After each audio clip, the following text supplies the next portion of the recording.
دوا اور اس کی حقیقت، یہ بھی ایک بہت اہم اور قابل تعریف معاملہ ہے، اور یہ ایک اللہ کے رسول صلی اللہ علیہ وسلم کی ایک حدیث ہے جو حضرت علی رضی اللہ تعالی عنہ نے اسے اپنے قول میں بیان فرمایا ہے۔ یہ بھی بہت سننے کے اور سمجھنے کے قابل تعریف ہے۔ تو حضرت علی رضی اللہ تعالی عنہ کے جو ہیں اقوال ہم سن رہے ہیں انشاءاللہ تعالی۔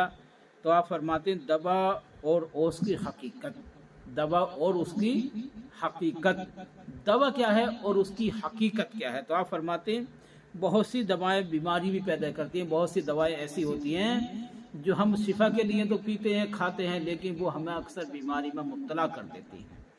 تو ہمیں کیا کرنا چاہیے؟ ہمیں جب یہ دیکھا جائے کہ یہ دوا بیماری میں ہمیں بیماری پیدا کرتی ہے بلکہ شفا نہیں، تو ہمیں اس دوا سے پرہیز اور اعراض کرنا چاہیے۔ اور دوسری وہ بہت سی بیماریاں ایسی ہوتی ہیں جو دوا ہو جاتی ہے، بہت سی بیماریاں بھی ایسی ہو جاتی ہیں جو دوا ہو جاتی ہیں، یعنی کہ کوئی سی بیماری ایسی پیدا ہوتی ہے جو ہمارے لیے دوا اور شفا بن کے بھر جاتی ہیں۔ تو یاد رکھو، کچھ دوائیں بیماری بن جاتی ہیں اور کچھ بیماریاں دوا بن جاتی ہیں۔ یہ حضرت علی رضی اللہ تعالی عنہ نے اپنے قول میں ارشاد فرمایا، یہ اللہ کے رسول صلی اللہ علیہ وسلم کی حدیث بھی ہے۔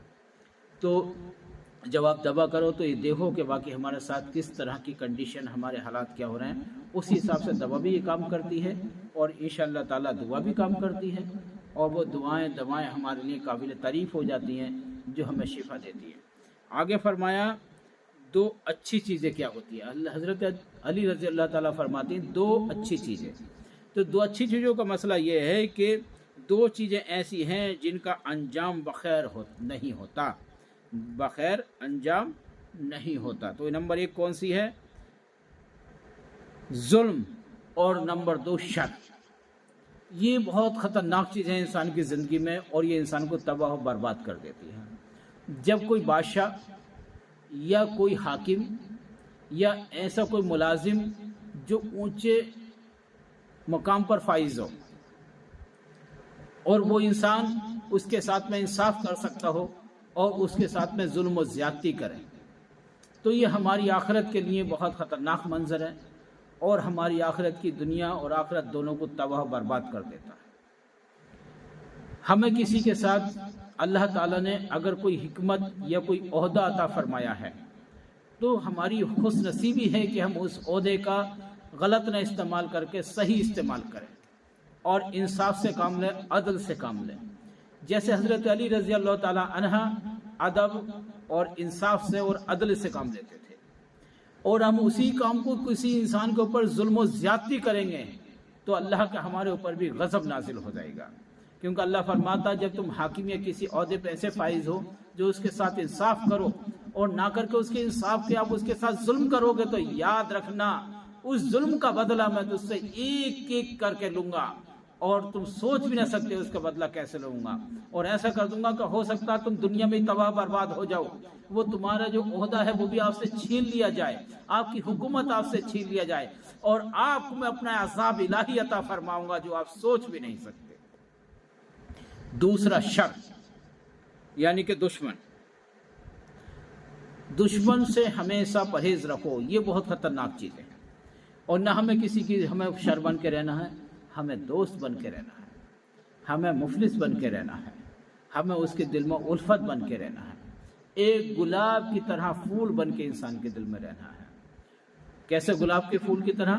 جیسے ایک کٹورے میں پانی بھرا گیا، وہ پورا کٹورا لبریز ہو گیا، اور اس کٹورے میں ہم نے ایک گلاب کا پھول ڈال دیا، تو گلاب کا پھول باخودہ ایسے ہو گیا جیسے کٹورے میں پورا گلاب پھول تو تھا، یعنی کہ پورا کٹورا فل تھا پانی سے، لیکن اس میں گلاب کا پھول ڈال دیا تب بھی پانی نہ چھلکا۔ ہمیں دنیا میں اس طرح سے رہنا ہے، نہ کہ شر بن کے رہنا ہے۔ شر بن کے رہیں گے تو ہماری زندگی تباہ ہو جائے گی، برباد ہو جائے گی، اور ہم دوسرے کی بھی زندگی تباہ کریں گے، تو ہمیں دنیا میں اور آخرت میں دونوں زندگی ہماری خراب ہو جائیں گی۔ تو ہم ان دونوں چیزوں سے پرہیز کرنا چاہیے، اور یاد رہے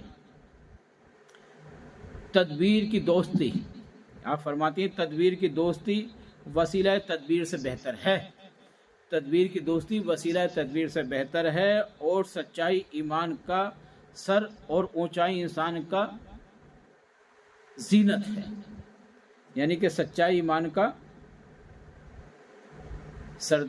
اور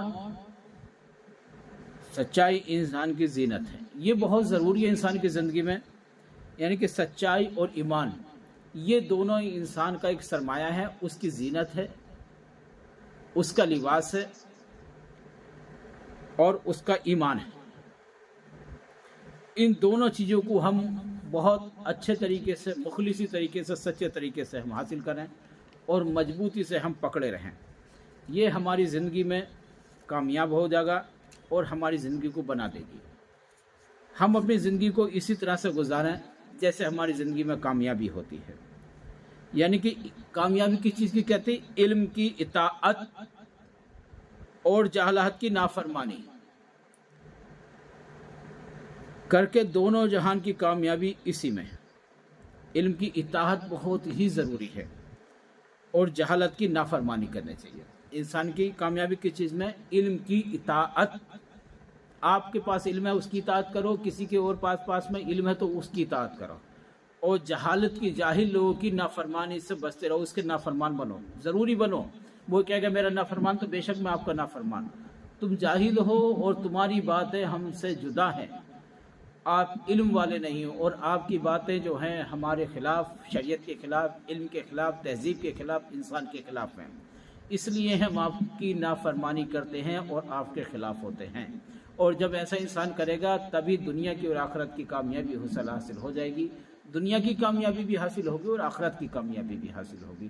تو یاد رکھو، ہمیں ضرور سے ضرور علم کی اطاعت حاصل کرنا چاہیے، اور جاہل کی، جہالت کی نافرمانی ضروری ہے، اور بے شک بہت ہی ضروری ہے ہمیں اس سے بھی نافرمانی حاصل کرنا بہت ہی ضروری ہے۔